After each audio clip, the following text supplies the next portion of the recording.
Muchas gracias, afición. Este para vosotros.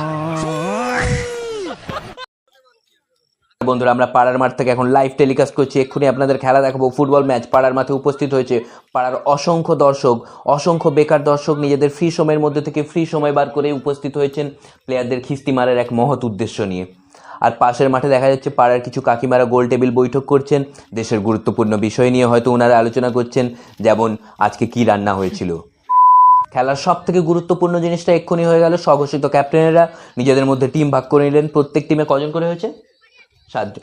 প্রত্যেক টিমে 7 জন করে হয়েছে। নর্মালি 11 জন হয়, কিন্তু 4 জন করে আরেকটা টিম করে ওনারা পাশের মাঠে চুল্লু খেতে বসে গেছেন। মদ না খেলে কি ফুটবল খেলা হয়? ওনারা এই মতবাদে বিশ্বাসী। ওনারা খুবই স্কিলফুল, মধুয়া মাতাল। যে কোনো মুভমেন্টে ম্যাচের মাঝখানে ওনারা হুজ্জুতি করে নেমে পড়তে পারেন গা জোয়ারি করে। খেলা এক্ষুনি শুরু হবে। দেখা যাচ্ছে ম্যাচের রেফারি ঝন্টু কাকু ম্যাচ পরিচালনা করছেন। ঝন্টু কাকু উনি পাড়ার সমস্ত অনুষ্ঠান পরিচালনা করে কিছুদিন আগে নৃত্যানুষ্ঠানও পরিচালনা করেছিলেন। দেখা যাক ঝন্টু কাকু কীভাবে পরিচালনা করেন। ঝন্টু কাকুকে দেখে মনে হচ্ছে রেফারি বাদ দিয়ে সবার সিদ্ধান্তই চূড়ান্ত। এক্ষুনি খেলা শুরু হবে। সবাই ছকে দাঁড়িয়ে আছে, সবাই যে যার নিজেদের রেফারির বাঁশি বাজানোর আগেই রেফারিকে ইগনোর করে খেলা শুরু হয়ে গেল। আর সঙ্গে সঙ্গে ছকের মা বোন এক হয়ে গেল। বল পেয়ে গেছেন খুদি। খুদি বল নিয়ে দৌড়চ্ছেন। খুদি দেখা যাক কী করতে পারেন। খুদি বল নিয়ে দৌড়চ্ছেন, আর খুদির পেছনে দৌড়চ্ছেন মাত্র 15 জন প্লেয়ার। এও একটু কি একটা গুরুত্বপূর্ণ তথ্য পাওয়া গেল। যে বল নিয়ে দৌড়চ্ছেন সেই খুদি, তিনি আসলে একজন গোলকিপার। আর ওকে আটকাও, বেরিয়ে যাচ্ছ, জানে না তো খুদি বল নিয়ে দৌড়চ্ছে। আরে খুদিকে আটকাও, ও গোলকিপার, ওকে বলো। আরে ওকে দাঁড়াও, ওকে দাঁড় করাও।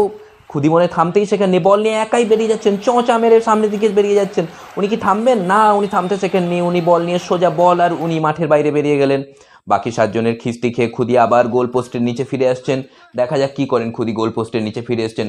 খুদিকে আটকে রেখেছে তার দলেরই 2 জন ডিফেন্ডার গোল পোস্টের নিচে, না তো খুদিকে গোল পোস্ট ছেড়ে আবার উঠে যেতে পারেন। এবার হবে গোল কিক। গোলকিপার অসম্ভব ভালো গোলকিপার, অসম্ভব কনফিডেন্ট একটা গোলকিপার। সব প্লেয়ারকে বলছে তোরা বক্সে উঠে যা, আমি বক্সে বল ফেলে দিচ্ছি। কি দারুণ দুর্দান্ত গোলকিপার।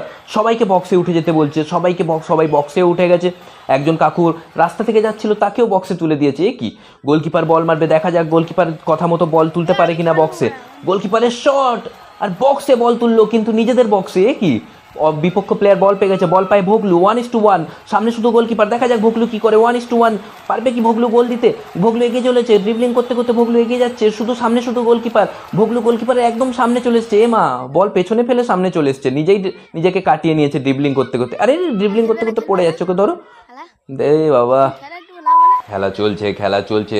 সবাই সবাইকে পাস দিয়ে খেলছেন। দেখা যাক কি হয়। অসাধারণ পাস, সবাইকে পাস দিচ্ছেন, কিন্তু বিপক্ষ প্লেয়ারকে পাস দিচ্ছেন। এই বলতেই বল পেয়ে গেছেন চাঁদু। গোলের কাছে বল পেয়ে গেছেন চাঁদুর গোলের শট। ও গোলকিপারের অসাধারণ সেভ, কি দুর্দান্ত সেভ গোলকিপারের। গোলকিপার নিজেকে সেভ করে নিয়েছেন। গোলকিপারের মুখে বল লাগেনি, কেননা গোলকিপার ঝুঁকে গেছেন আর বল গোলে ঢুকে গেছে। গোলকিপারের মুখে বল লাগেনি, এটাই গোলকিপারের নৈতিক জয়। নিয়ম অনুযায়ী যে দল গোল খাবে তাদের জামা খুলে খেলতে হবে, যাতে বোঝা যায় কে কোন দলে খেলছে। বলতেই একটা দল জামা খুলে দিয়েছে। এ কি, মাঠে বিশৃঙ্খলার পরিবেশ কেন? কি হচ্ছে মাঠে বিশৃঙ্খলার পরিবেশ কেন? ও আচ্ছা, বিপক্ষ দলের প্লেয়াররা আবেদন করছে যে ওদেরকে জামা পরতে বলা হোক, কেননা ওদের যা শরীর দেখে সবার বমি পেয়ে যাচ্ছে। রেফারি হাত জোড়ো করে আবেদন করছে, কেননা রেফারিরও বমি হয়ে যাচ্ছে, আমারও বমি হয়ে যাচ্ছে। এদেরকে জামা পরতে বলো। বলতেই দেখা যাচ্ছে ওনারা আবার জামা পরে নিচ্ছেন। সেন্টারে বল বসানো আছে। এক্ষুনি খেলা শুরু হবে গোলের পর। বলতেই খেলা শুরু হয়ে গেল। একটা দলের মেন প্লেয়ার খুদি, আরেকটা দলের মেন প্লেয়ার খুদির ভাই। বলতে খুদির ভাইয়ের পায়ে বল। খুদির ভাই বল নিয়ে এগোচ্ছে। দেখা যাক কি করে খুদির ভাই গোলের শট। ও মাত্র 200 হাতের জন্য গোল হলো না। খুদির ভাইয়ের মতো শট মেরে দিল। ও আচ্ছা, কিন্তু একটা প্লেয়ারের পায়ে বল লেগে বল মাঠের বাইরে বেরিয়েছিল, তো কর্নার কিক হয়ে গেছে। খুদির ভাই বল নিয়ে কর্নারের দিকে চলছে। খুদির ভাই বল মারবে। দর্শকরা খুদির ভাইকে বলছে যে ইনসুইংয়ে বলটা রাখ। খুদির ভাই দর্শকদের জিজ্ঞেস করছে যে ইনসুইং মানে কি। বলতেই খুদির ভাইয়ের দুর্দান্ত আন্তাপড়ি একটা শট, বল গিয়ে পড়লো বক্সের মধ্যে। দেখা যাক কি হয়। এই বক্সের মধ্যে কে কোন দিকে মেরে দিচ্ছে বোঝা যাচ্ছে না। এদিকে মারছে, সেদিকে মারছে। আরে দুবার তো রেফারিও মেরে দিয়েছে। ও তো দুটো দর্শককে তোলো তো। দুটো দর্শকও 1-2 এসে শট মেরে চলে গেছে গোল করার জন্য। বল কোন দিকে যায়? বলতেই বল যাচ্ছে গোলের দিকে। কে মেরেছে জানি না, বল যাচ্ছে গোল পোস্টের দিকে। ও গোলকিপার দুর্দান্ত ভাবে বাম দিকে উড়ে পড়লো, কিন্তু বল ডান দিকে ছিল, তাই গোল হয়ে গেছে। খেলা চলছে।